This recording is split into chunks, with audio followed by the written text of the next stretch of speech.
Praise the lord.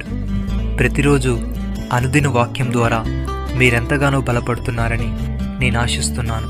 అలాగే మీరు కనుక మన యూట్యూబ్ ఛానల్ని క్రొత్తగా వీక్షిస్తున్నట్లయితే మన యూట్యూబ్ ఛానల్ని సబ్స్క్రైబ్ చేయండి, ఇతరులకు షేర్ చేయండి.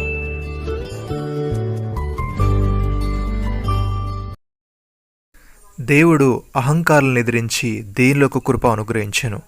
యాకోబు పత్రిక 4వ అధ్యాయము 6వ వచనము. ప్రియమైన సహోదరి సహోదరులారా, అహంకారం మనల్ని దేవుని కృప నుండి దూరం చేస్తుంది. దీనత్వం మనల్ని దేవుని దగ్గరికి నడిపిస్తుంది. మన జీవితం ఏ స్థితిలో ఉన్నా వినయముగా దేవుని మీద ఆధారపడితే ఆయన కృప మనపై ఎల్లప్పుడూ ఉంటుంది. ఆయన కృప వినయంతో మాత్రమే వస్తుంది.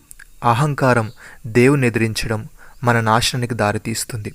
భక్తుడి విధంగా అంటున్నాడు, భక్తిని ఇంటి మీదికి యెహోవా శాపం వచ్చును, నీతిమంతుల నివాస స్థలమును ఆయన ఆశీర్వదించును, అపహాసకులను ఆయన అపహసించును, దీనుడెలా ఆయన దయచూపును. తామే నీతిమంతులమని తమ్ము నమ్ముకొని ఇతరులను తృణీకరించి కొందరితో యేసయ్య ఉపమానం చెప్పెను. ప్రార్థన చేయుటకై 2 మనుషులు దేవాలయమునకు వెళ్ళిరి. వారిలో ఒకడు పరిసేయుడు, ఒకడు సుంకరి.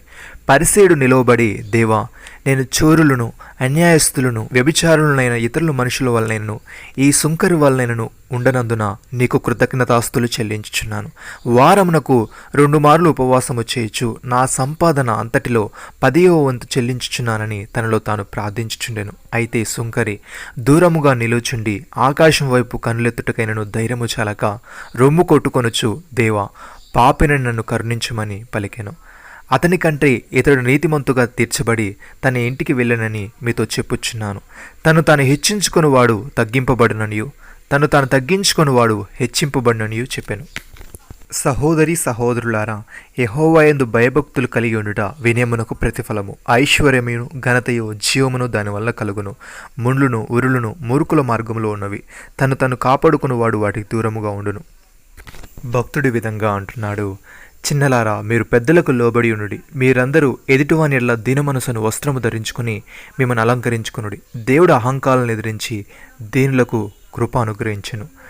దేవుడు తగిన సమయందు మిమ్మల్ని హెచ్చించినట్లు ఆయన బలిష్టమైన చేతి క్రింద దీన మనస్కులై ఉండుడి. ప్రియమైన సహోదరి సహోదరులారా, మీ హృదయములలో సహింపనల్లవి కాని మత్సరమును వివాదమును ఉంచుకున్న వారైతే అతిశయపడవద్దు. సత్యమునకు విరోధముగా అబద్ధమాడవద్దు.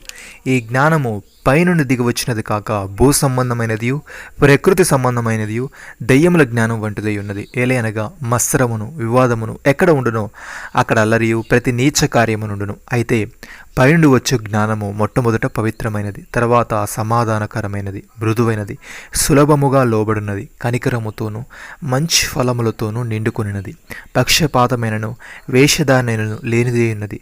నీతి ఫలము సమాధానము చేయవారికి సమాధానమందు విత్తబడును. నమ్మిన వారు నాతో కలిసి ప్రార్థనలో ఏకీభవించండి. మమ్మల్ని మికిలిగా ప్రేమిస్తున్న మా ప్రియ పరలోకపు తండ్రి, మీరు మాకిచ్చిన ఈ వాగ్దానమును బట్టి మీకు స్తోత్రములు. దేవా, మేము నీ యందు భయభక్తులు కలిగి మేమందరమును మా ఎదుటివాని ఎడలను దీన వస్త్రమని వస్త్రము ధరించుకొని అలంకరించుకునే వారముగా ఉండుటకు సహాయము దయచేయమని, మా హృదయములలో సహింపనల్లవి కాని మత్సరమును వివాదమును ఉంచుకున్న వారమైతే అతిశయపడక, సత్యమునకు విరోధముగా అబద్ధమాడక, పైనుండి వచ్చే జ్ఞానము పొందుకునే వారముగా ఉండుటకు కృపచూపమని, నీవు తగిన సమయంలో హెచ్చించినట్లు నీ బలిష్టమైన చేతి కింద దీన మనస్కులమై ఉండే భాగ్యమును మాలో ప్రతి ఒక్కరికి మీరే అనుగ్రహించమని ప్రభువైన యేసు క్రీస్తు నామములో ప్రార్థిస్తున్నాము తండ్రి. ఆమెన్.